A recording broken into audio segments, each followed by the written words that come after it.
Hey, welcome back to Dirty Vineyard. Today I'm going to talk about if you're allowed to sell your wine if you're a hobbyist or a home grower.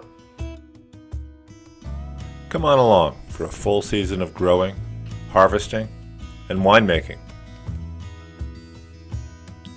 And by the way, would you mind subscribing and sharing this video?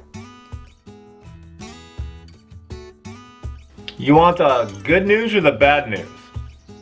Tell you what, let's start out with how much you're allowed to make. If you're a one adult household, you live alone, you're allowed to make 100 gallons for yourself. Here, let me give you a little demonstration. You know what this is. This is a carboy, 5 gallons.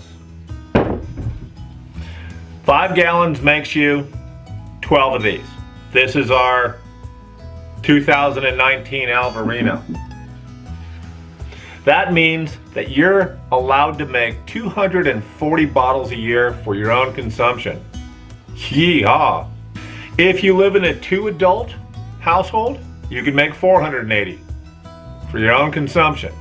Okay, let me start with the federal government so you know it's really run well. Let me read this so I get it right. The Alcohol and Tobacco Tax and Trade Bureau is where you want to go first on the web. You have to submit an application and get approval from them before you can sell wine. That means the wine that you have now, it doesn't count. You can't just say, hey, I've got 40 cases of wine, I want to sell this. No. It wouldn't be the government if it wasn't like this. You know that.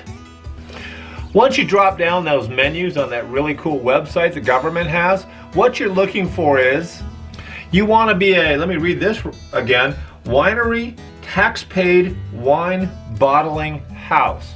Okay. You got to get your documents together. You're going to need a site map of your vineyard. You're going to need to prove that you either own the land or you're going to have to give them a copy of your lease to do that. You're going to have to tell them if you're set up as a corporation or an LLC. You're going to have to prove that as well. It's starting to sound a lot of fun, isn't it? And you need a wine bond. All right, so let's say that you get through all this federal process. Now can you sell wine? No, it's a hard no. Because now you got to go to your state, and you might even have to go to your county. Look, I'm not trying to be discouraging, but we get asked all the time, will we sell our wine? And the only answer we could really give is, it's complicated. But what we really say is, no, we don't. There are state alcohol commissions that you have to now go through another separate process with. So as you know, state governments are really well run as well. So it'll probably take, what, 2-3 days at the most? Good one.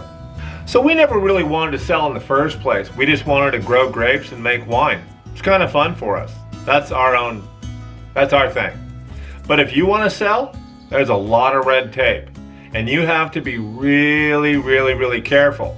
A lot of the times people ask us, hey, can you just mail us a bottle of wine? And the answer is hard no. You do that, the fines for that are extraordinary. It's possible 5 years in federal prison. I don't want that. So it's up to you. Maybe you want to go through this headache. Maybe it's worth it to you.